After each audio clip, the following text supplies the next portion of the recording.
We come to you the second presentation of our Holy Week talks. And here's my reflection, and it has to do with something that doesn't happen in every part of the country, but it does happen in mine. And it's something that comes every year during Lent or right after Lent. And here's what it is, and that's why it's kind of a fascinating thing that happens. This is when they have the pothole brigade. See, because Lent usually in Easter time come like when winter's over. And that's when they can get out and fill the potholes. These are the holes created from winter damage. Even driving down from Chicago to our mission house here in Kansas, they were on the interstate filling potholes. And I always think about potholes at a time when I reflect a little bit about my weaknesses. See, I always define life as this road to paradise. But the road's filled with a lot of potholes. It's the things that get in the way of me celebrating the beauty of my journey to the kingdom. So the potholes represent my sinfulness, the mistakes I make. And I find this time of the year is a good time to keep score. It's a good time maybe to make a confession. So I can look at what are the potholes in my life that need to be filled, repaired. You know, and I guess when I finally start looking at all my potholes, most of them are just a little stuff that goes on every day. The impatience that I have. And I don't know about you, but if you get older, it seems like it's easier to be impatient. And then that turns into frustration and sometimes anger. And then sometimes just envy. You know, wanting something better or that somebody else has.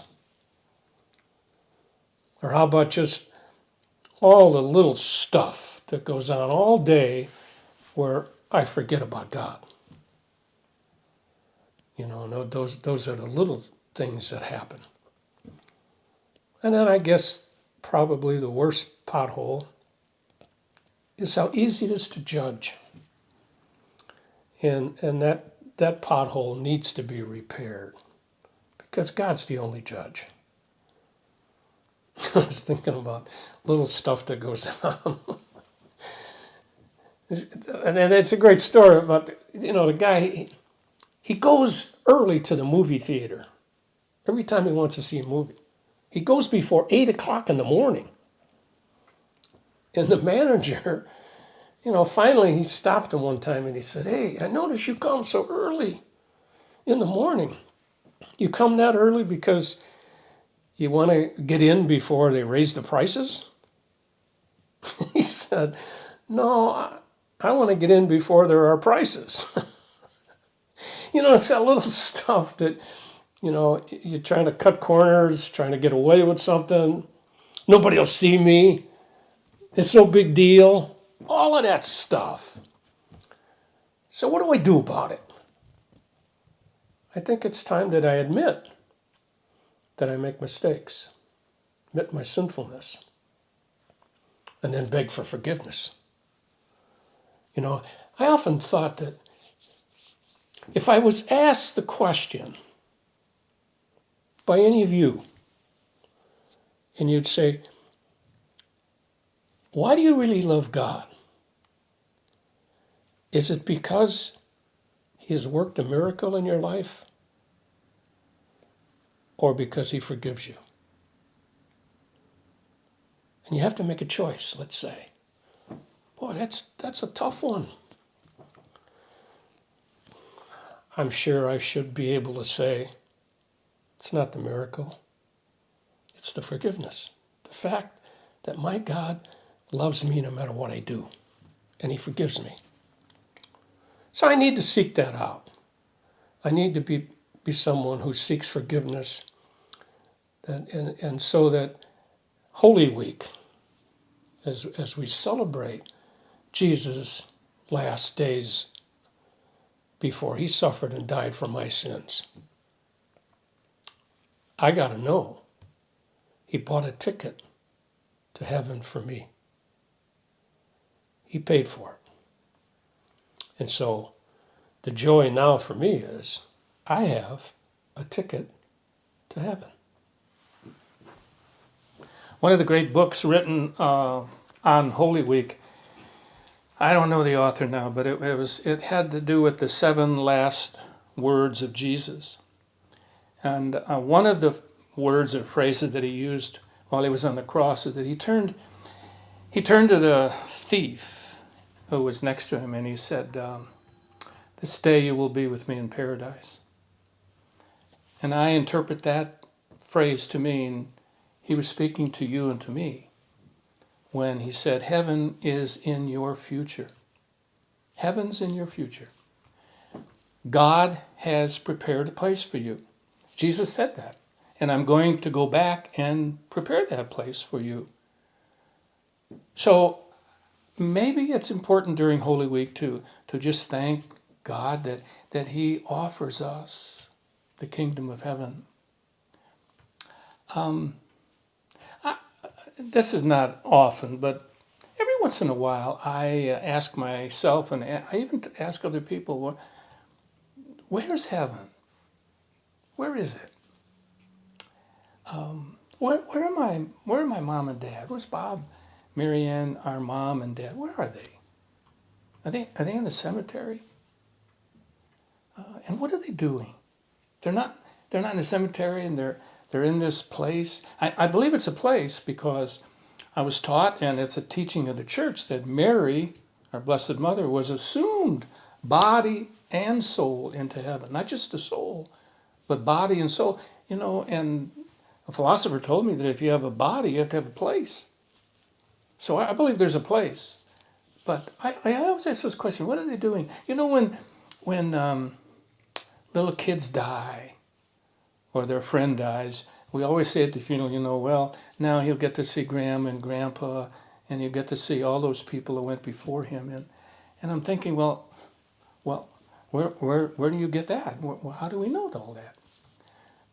All I do know is that I'm planning on heaven because Jesus told me I'm going to prepare a place for you and that heaven is in your future. Now, adult books on heaven, in my opinion, aren't very good. They're very abstract. They're not very exciting. Children's books are. Children's books on heaven are about sunset and sunrises and animals and rivers and fun and games.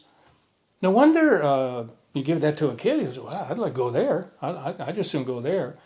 And when you tell an adult, "Well, we're going to be able to sit and look at God," that don't excite me. But I don't care what it is. I do know that Jesus promised that he was going to prepare a place for me. There's great hope in that during Holy Week, when we look upon his crucifixion and we look upon all the people in the world who suffer greatly and all those who have died and sometimes horrible deaths. But now we can relax and know they're in heaven. There's no more pain. There's no more suffering. They're at peace. They're at joy. They're in heaven.